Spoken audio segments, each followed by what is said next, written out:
So we got ourselves once again another giant information dump. Last episode, they explained how the shadow fairies took over in the shape of humans and how the process evolves throughout time. Now they showed us where they get the children and how they're keeping up this appearance. It's very interesting. You ever seen that show or that anime called Shiki, where a group of vampires invaded, slowly started to invade this small, closed off Japanese village. And then by the end of the series, the village was set on fire. Almost all the vampires died. And the humans were forced to leave the village as well. You know, they're trying to show distinction between monster and human and stuff like that, but I there were some flaws I saw with it. Like one of the things I saw flaw with the show was how the way they invaded the village, they weren't really smart or sneaky about it. Especially the fact that people were dying at the village too fast. Plus the village was already small, so there wasn't many people you can keep feeding off of in order for for the vampire to still live in the village. You would need a supply of human. I don't know why they just kept killing all the humans and just slowly take their blood as years went on instead. That would have made more sense. So they can control them throughout time. They didn't do that. That's the problem. They didn't persuade them enough to really the plan to come to fruition. It was a very flawed plan. That's one of the problems I had with Shiki. The reason why I'm explaining Shiki to you is because the Shadow House did it better. I'm guessing these fairies came into the village, not just one village, but multiple villages, and the soot that was so thick, it messes with the human thought, and they used their magic, I guess, to manipulate them easier thanks to the fog that's around the area. Apparently it's not as strong as grandfather's fog, but it's still pretty strong enough to manipulate the villagers. And because of that, they see the Shadow House as the superior noble thing. Like the lords of the land and stuff back in the day, and probably in some other countries, the lord of the land, and they control the land around them, including the villages. That's how it's like. And I guess whoever lives in this house is considered to be of a noble prestige. So they will come down every now and then and they'll pick a select amount of children with a decent right faces, and they'll have them drink that coffee, and they'll be saying, okay, children are coming up to become nobles with us. And then the villagers are all happy about it, like, yeah, they take your children. I'm guessing in return they must provide them with resources. I'm hoping that's it, or that's really good manipulation. One way or another, it was. We got to see how it worked. The process and everything going full circle. Very interesting. The fact that Kate knows about this and no one else does, none of the other children, is still very mysterious. Why does Kate know about this and stuff? We know why she wants to destroy grandfather and stop the Shadow House. But the question is how does she know this compared to the other children? She knows so much. Something must have happened.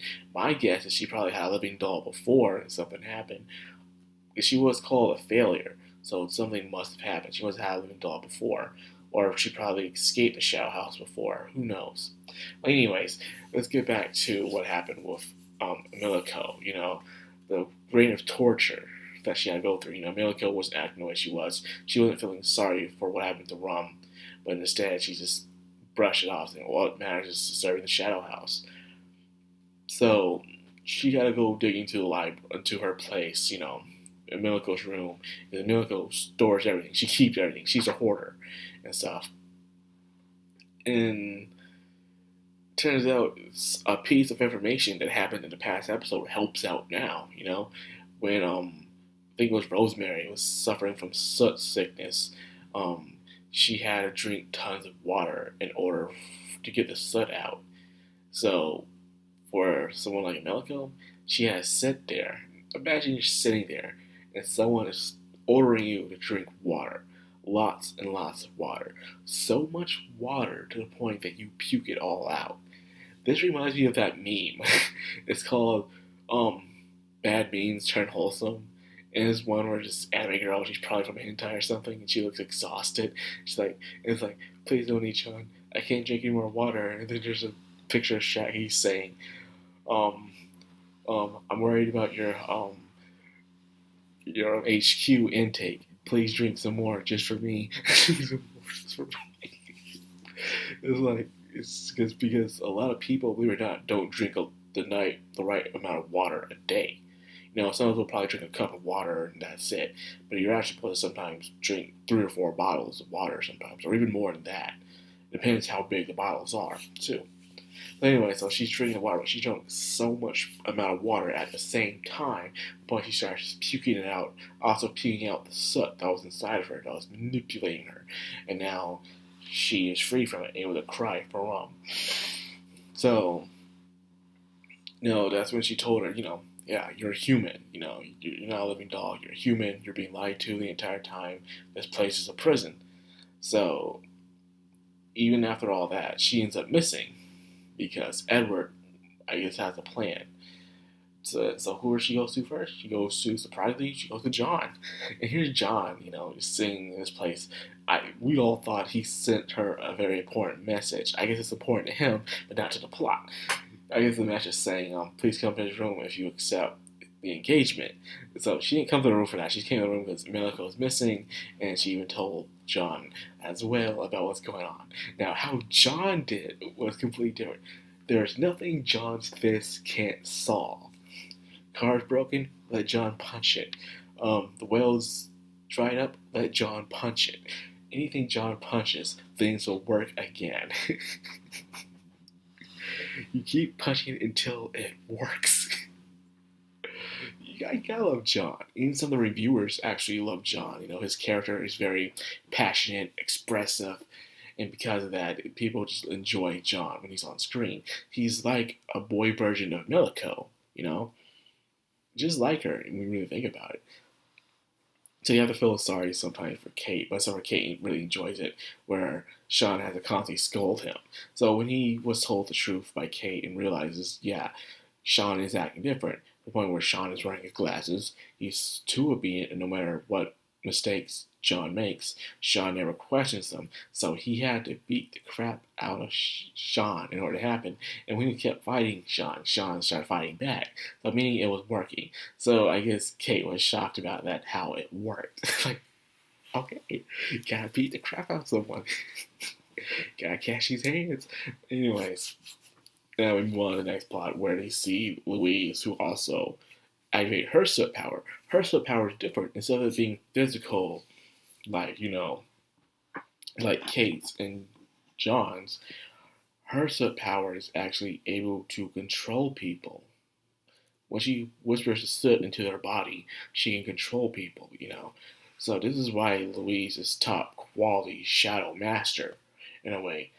Not only she is one with her living doll, but she also has a very powerful like soot. This is why she was first place within the debut. She's an exception, the top quality. Now, with that being said, her personality is completely different from the others, where the others will either go and help out Kate. Louise is very selfish in a way, but not in a bad way where she's just proud mean, but you can see she was even able to tick off Kate, saying she did see someone being carried away, and she kept asking all these questions, like, who was it, and stuff like that, and she's like, who do you think? Like, Louise is just, man, she's just, But you'll see why she's like that, in a way. I guess probably, hopefully they'll get that far, they'll be able to show you why. Now, towards the end, it was an entire I hate Edward discussion. That's all it was. He was saying how, Louis saying how she hated Edward because what she did to Louis' face. John hates him for what he did to, he did not explain the rules properly. Patricia hates him for having Ricky almost run over by a boulder. So in a way, it was showing how everyone just hates Edward. Yeah, man, F Edward, man, fuck Edward. Let's go get this guy. So they're all now out to rescue Emlico, who is tied up by Edward. I'm guessing Edward's power is probably voice manipulation. He can manipulate his voice in a way. Very interesting power. Once again, I guess you can say it's a physical power, I guess. I don't know. It's very interesting. So I guess next episode is a rescue mission. I'm looking forward to it. Because, like I said, this is definitely the anime of the season, in my opinion. Yes, 86 and VV were pretty good, but I'm enjoying Shadow House the most of all the anime that's out this season. Shadow House. So anyways, like that video. I hope you guys enjoyed it. If you did, like, comment, subscribe, and of course, hit that bell icon. This has been Madcrown on Anime, signing out.